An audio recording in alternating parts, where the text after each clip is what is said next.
But just these three things will carry you if you let them.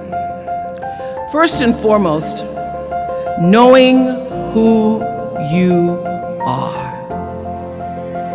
Knowing who you are. Being able to answer this question, who am I? And what do I want? You know, many times when I go out of the country, I am baffled by that question. To explain what is your occupation. I've stood there for 10 minutes. Well, am I a talk show host? Well, I'm more than a talk show host. Am I a businesswoman? I'm a businesswoman. I'm more than a businesswoman. Am I an entrepreneur? I'm more than an entrepreneur. So I just leave it blank or self-employed. So I'm not asking for the roles that you play as daughters. I'm not asking that question. What are the roles that you play as a daughter, as a friend, as a sister? You're going to be a lawyer, you're going to teach, you're going to be a pharmacist. I'm asking the bigger question of who am I? Who am I really? My answer is I am God's child. I am that which is born of all that is. I am, as Pierre de Chardin said, a spiritual being having a human experience.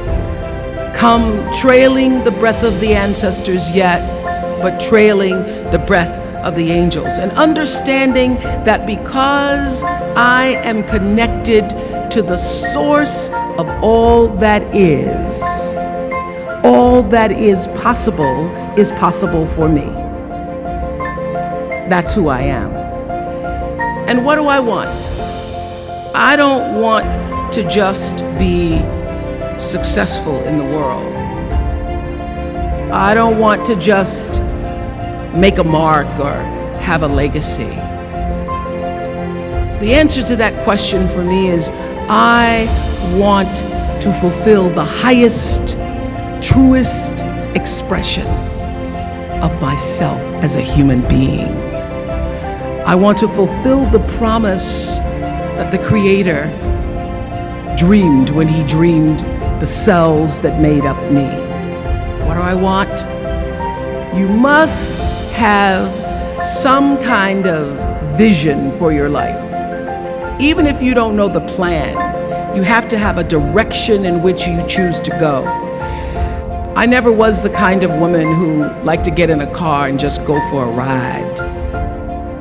I had a boyfriend who would say, let's just go for a ride. I want to know, where are we going? Do we have a destination? Is there a plan? Or are we just riding? What I've learned is that's a great metaphor for life. You want to be in the driver's seat of your own life, because if you're not, life will drive you. So, knowing who you really are in this space and time that we embody. That's number one. What do you want? Who are you? Number two,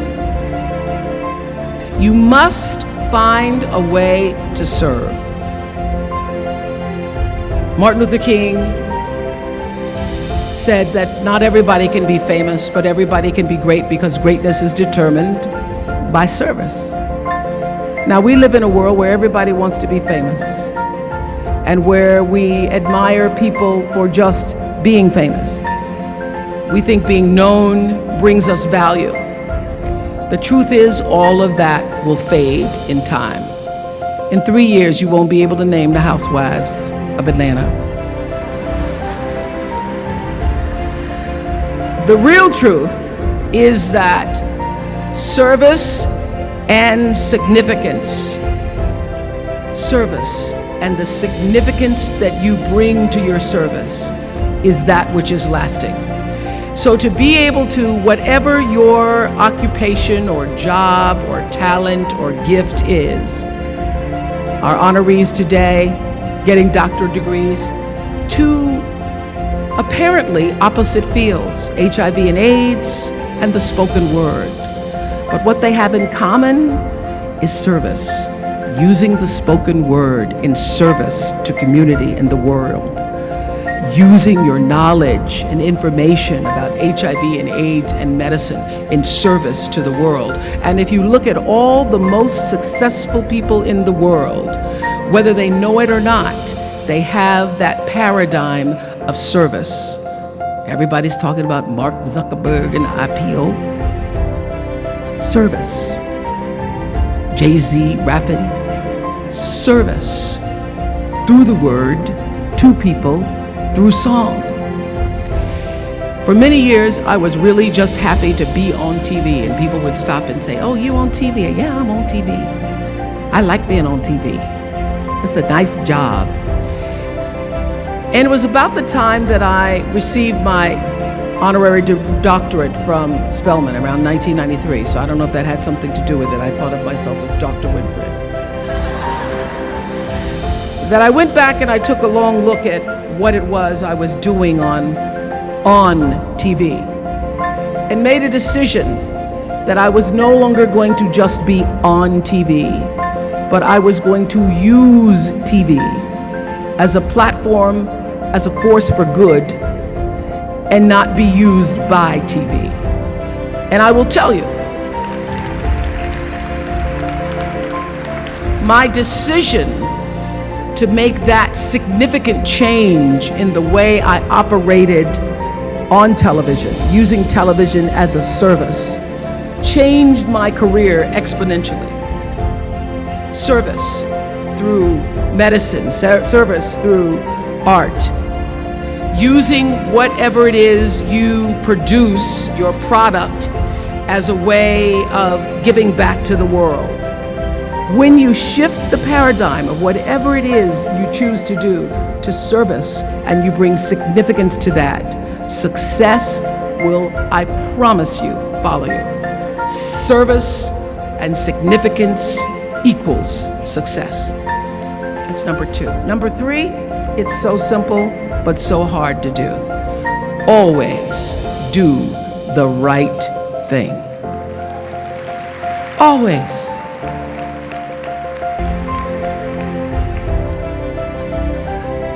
Be excellent. People notice. Think of how you notice. You go to Taco Bell, somebody gives you an extra napkin and some sauce. You notice. You want to go back to that person. Because even at Taco Bell, excellence shows itself. Be excellent. Let excellence be your brand. Everybody talks about building a brand. I never even knew what that was. When people say, "You're a brand," I would say, "No, I'm just Oprah." What I recognize now is that my choice to, in every way, in every example, in every experience, to do the right thing and the excellent thing is what has created the brand. Years ago, I did an ad for Revlon for an ad they were doing called Unforgettable Women. And what I know is that when you are excellent, you become unforgettable. People remember you. You stand out. Regardless of what it is, you become an unforgettable woman. And that is what we all want. We want to be unforgettable and not forgettable. So doing the right thing, even when nobody knows you're doing the right thing, will always bring the right thing to you. I promise you that. Why? Because the third law of motion is always at work. For every action, there's an equal and opposite reaction. That is so true in all of our lives. That's what Newton said. Celia in The Color Purple said it. Everything you even try to do to me, already done to you.